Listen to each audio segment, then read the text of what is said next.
वर्तुळातून एक महत्त्वाची बातमी.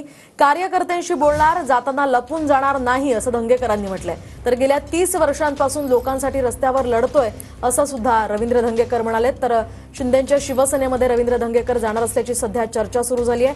त्यासाठी आता धंगेकरांनी हे स्पष्टीकरण दिलंय.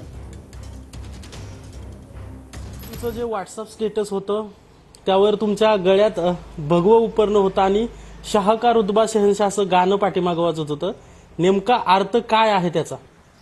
माझं तुम्ही स्टेटस आत्तापासून मागचे कधी उघडा की मला एखादं चांगलं वाटलं तर मी टाकतो, एखादा नागरिकाचा असलं तर त्याचं टाकतो, एखादा वाढदिवस असला तर त्याचाही स्टेटसला ठेवतो. आजही बघा की एखादा सर्वसामान्य नागरिक त्याचाही स्टेटस ठेवतो. मला आवडतं, एखाद्याला बरं वाटतं की आपला फोटो. आणि तसं तो रील झाला, मला बरं वाटलं की चला चांगलं. ते गाणं बी चांगलं टाकलं त्याने की एक जरा थोडं वेगळं पण असं. तुम्ही म्हणतायत मामा की माझे हे सगळे मित्र आहेत, उदय सामंत देखील तुम्ही म्हणतायत मित्र. मित्रांनी थेट ऑफर दिली तुम्हाला शिवसेनेत येण्याची.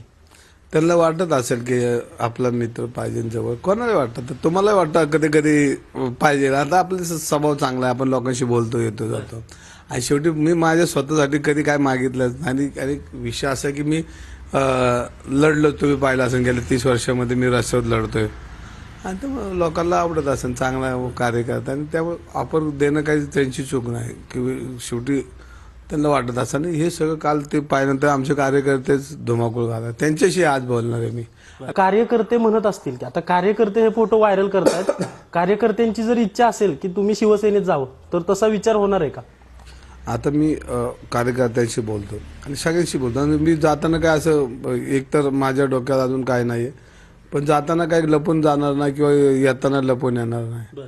शेवटी आता मला सगळ्यांशी बोलावं लागणार आणि त्यांच्याशी मी माझं मत त्यांना मी पहिलं सांगितलं की आपण कुठं नको जायला, आपण इथं लढू, रस्त्यावर लढू. का आता इतक्या वर्ष दिलेत ना समाजाने आपल्याला. पण कॅमेरा पर्सन अभिजित पिसेसह अजिंक्य धायगुडे, TV9 मराठी, पुणे.